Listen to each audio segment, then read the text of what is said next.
Agora, uma entrevista para você, nós vamos conversar sobre esse requerimento apresentado pela CPI contra a Jovem Pan com a procuradora e professora Taméa Danelon, que gentilmente nos atende mais uma vez aqui no Pingos. Tudo bem, doutora? Boa noite. Obrigado pela presença. Eu que agradeço, obrigada a todos vocês. Qual a leitura que a senhora fez, doutora, sobre esse pedido, esse requerimento apresentado pela CPI? Bem, eu falo como professora, né, não represento o Ministério Público Federal na minha fala. É um argumento, é um pedido que não tem muita base, nem base fática, nem base jurídica, porque os membros de uma CPI, eles exercem poderes de juízes, então é possível, sim, a decretação da quebra do sigilo bancário, quebra do sigilo telemático de um investigado durante uma CPI. Agora, esses poderes, eles não podem ser usados com abuso. Esses pedidos devem ser fundamentados. Então, como o sigilo bancário, ele é um sigilo constitucional, ele é previsto na Constituição, ele só pode ser afastado quando há uma justificativa plausível. Então, tem que ter uma fundamentação fática e jurídica. E lendo esse pedido, eu não consegui ver uma razoabilidade, eu não verifiquei uma lógica no porquê seria importante essa quebra de sigilo bancário para apurar uma eventual fake news. Né? Como que se apura uma eventual divulgação de notícias falsas? Investigando a notícia, vendo o que foi dito e analisando se aquela fala, aquele conteúdo é verdadeiro ou não. Agora, não me parece que através de uma quebra de sigilo bancário que vai ser investigada eventual fake news.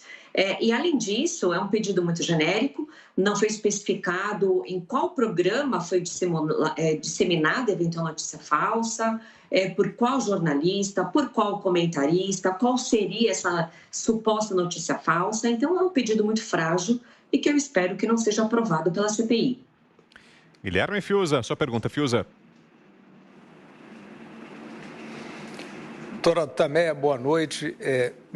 Um aspecto desse requerimento me pareceu especialmente esdrúxulo, a senhora me corrija se estiver errado, a minha impressão. Num dado momento, há uma referência a um possível recurso ao Poder Judiciário, né? Evidentemente é isso que está lá. E o texto diz o seguinte, que se o Judiciário, se a Justiça contrastar esta proposição da CPI, isso seria uma invasão, né, de um poder sobre outro, que me pareceu realmente uma lógica esdrúxula, quase que uma presunção assim de onipotência. Como a senhora viu esse aspecto, doutora Taméa? Então, o que a CPI pode ou não fazer, não está escrito na Constituição todas as diligências que uma CPI pode determinar. O Supremo Tribunal Federal fixou o entendimento que a CPI poderia, sim, quebrar o sigilo bancário de investigados, quebrar o sigilo telemático e telefônico.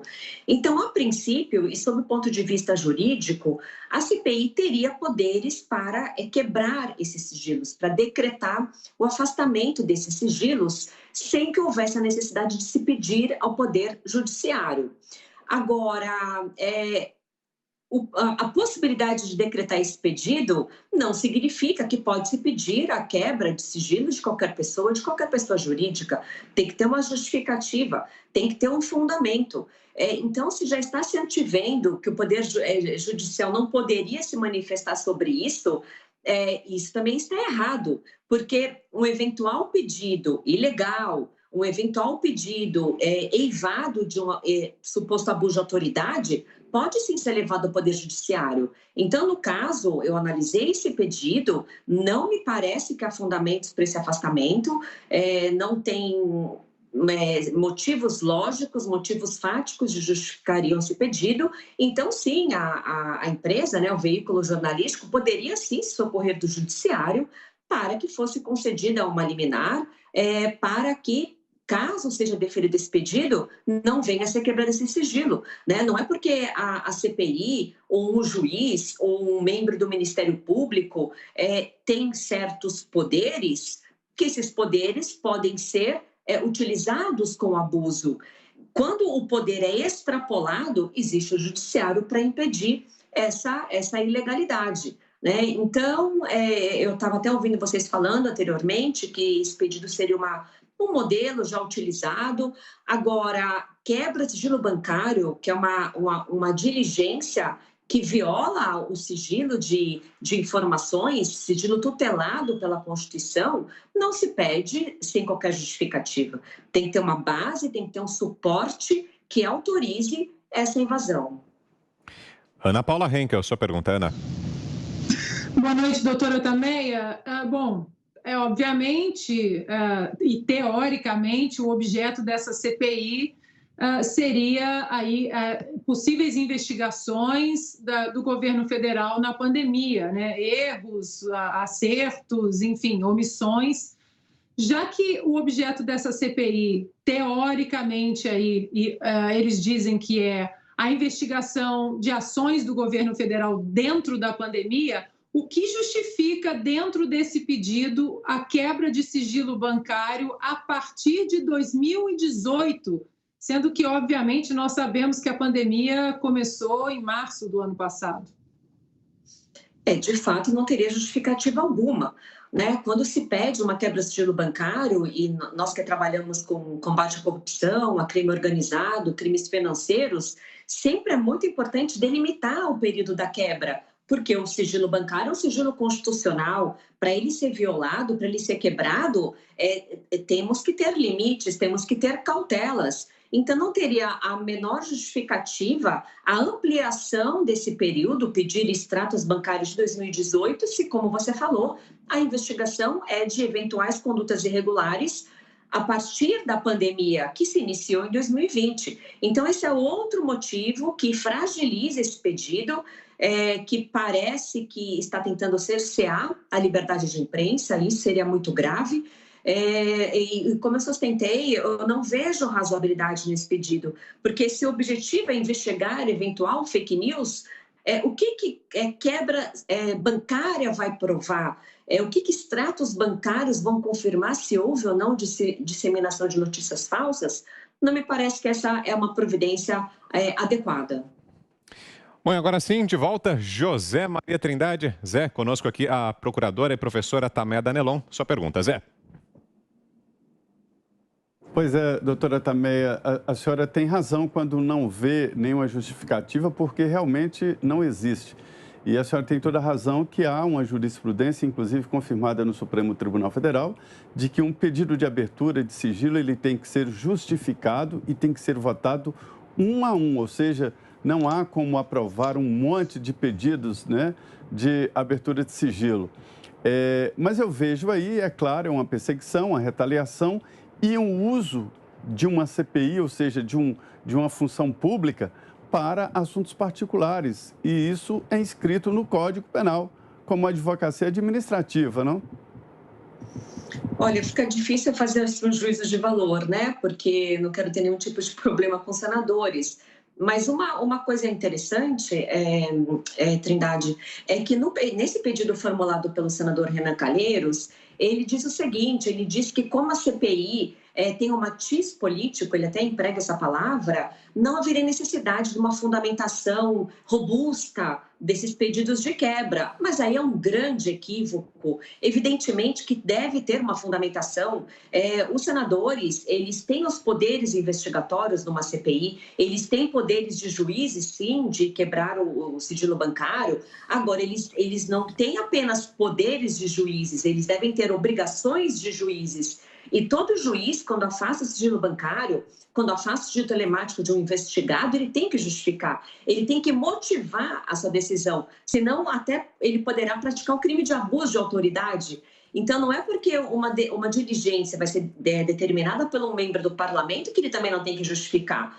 Então, de fato, sim, há essa possibilidade de se verificar um abuso de autoridade, eventualmente até a prática de alguns crimes. Agora, o que a gente percebe é que as autoridades públicas, sejam parlamentares, sejam ministros do STF, que for, eles devem se pautar com base na Constituição, com base no Código de Processo Penal. Não se pode utilizar qualquer tipo de procedimento investigatório para vinganças, para perseguições e para violar as liberdades, né? A liberdade de imprensa é uma liberdade constitucional. Qualquer país democrático e republicano deve preservar essa liberdade. Então, me parece sim que pode, esses atos, esse pedido, pode se revestir sim na prática de algum crime.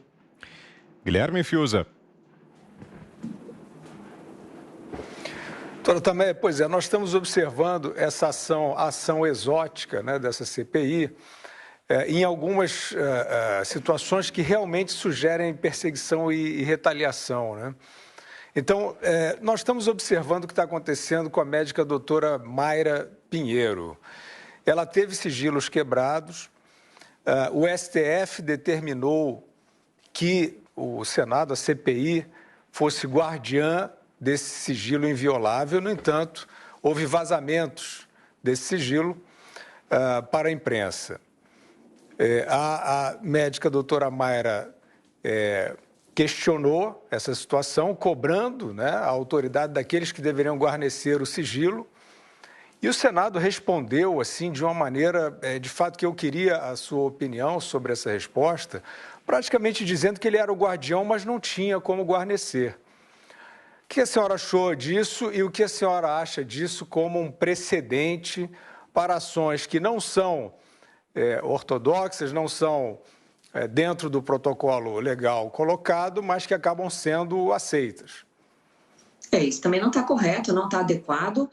Quando um sigilo é quebrado, seja judicialmente ou seja através de uma CPI, isso não significa que qualquer pessoa pode ter acesso a essa informação. As documentações bancárias, os extratos telefônicos, elas vão interessar apenas aqueles que estão investigando.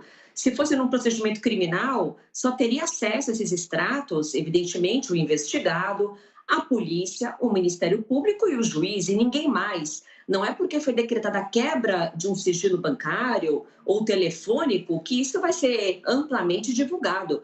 E como eu falei, eu insisto, a CPI tem muitos poderes judiciais, mas ela também tem as responsabilidades e o ônus de um juiz. Então, o sigilo, quando for quebrado por uma CPI, ele deve sim ser preservado, ele deve ser quebrado para fins de investigação, mas não para fins de se tornar público. Então, esse vazamento, essa divulgação irregular, ela deve ser apurada. Então, é importante que o próprio Senado, que era o titular dessa documentação, dessas informações, que instaure uma investigação, porque isso não pode acontecer. A conduta dos membros da CPI, seja do presidente, seja do relator e dos demais, deve se pautar na legislação. Então, eles são os detentores de documentos sigilosos, eles não podem liberar esses sigilos e nem facilitar, digamos assim, né, ser imprudente para que isso seja vazado. Então, é importante, sim, que haja uma apuração para identificar quem foi o responsável por essa má guarda dessa documentação, que é extremamente íntima, extremamente sigilosa. E para fecharmos, então, mais uma pergunta da Ana Paula Henkel. Você, Ana. Doutora Tameia, a senhora estava falando aí, né, dos poderes de uma CPI, que eles também têm ali poderes de juízes, mas eu estava lendo a decisão, né, do Renan Calheiros, e ele diz ali que não há necessidade de fundamentar essa decisão, né, que é uma decisão ali de matiz político, mas não seria essa uma decisão que teria que ser muito bem fundamentada e não essa falácia de que não há necessidade de fundamentar uma decisão que praticamente é uma decisão judicial? Sim, teria que ser devidamente fundamentada, é muito importante, porque, veja, não é uma simples convocação para depor. Mesmo quando você convoca alguém para depor, deve ter essa aprovação, deve ter algum motivo para convocar uma pessoa, seja como investigado, seja como testemunha. Mas aí é uma violação de um sigilo constitucional, que nós que atuamos na área criminal, se nós fizermos um pedido de quebra de sigilo bancário e nós não fundamentarmos, nós não justificarmos, o pedido não vai ser apreciado. E se o juiz decretar uma quebra de sigilo bancário, que é uma diligência invasiva, sem dúvida, ela deve ser decretada quando haja extrema necessidade, o juiz pode incorrer em abuso de autoridade. E por que não uma autoridade parlamentar imbuída de poderes judiciais não precisa fundamentar? Então, essa justificativa não tem base legal, os pedidos devem sim ser fundamentados e esse pedido está completamente carente de fundamentação fática e jurídica. Quando se pede uma diligência invasiva como essa, não é que ela não possa ser decretada, ela pode ser decretada, mas deve-se demonstrar a importância dessa decretação. Por que está se pedindo uma quebra de sigilo bancário? O que se pretende provar com essa quebra? Então, como eu falei, extratos bancários não são provas de que houve ou não divulgação de notícias falsas. E indo um pouquinho mais além, o que são fake news? Fake news não é crime, não está tipificado no Código Penal como crime. Se algum veículo, alguma pessoa divulga uma informação falsa, nem sempre essa informação falsa será um crime, e caso seja, vai ser um crime de calúnia, de injúria e de difamação, e jamais se justifica quebrar o sigilo bancário de alguém para provar uma injúria, uma calúnia, uma difamação. Então, eu percebo, como professora de processo penal, como operadora em investigações criminais há 22 anos, que esse pedido está carente de fundamentação e não pode ser aprovado pelos demais membros da CPI. Muito bem, então a procuradora e professora Taméa Danelon conosco aqui em Os Pingos nos Is. Obrigado pela entrevista, doutora. Uma boa noite e até uma próxima. Eu que agradeço. Boa noite a todos vocês.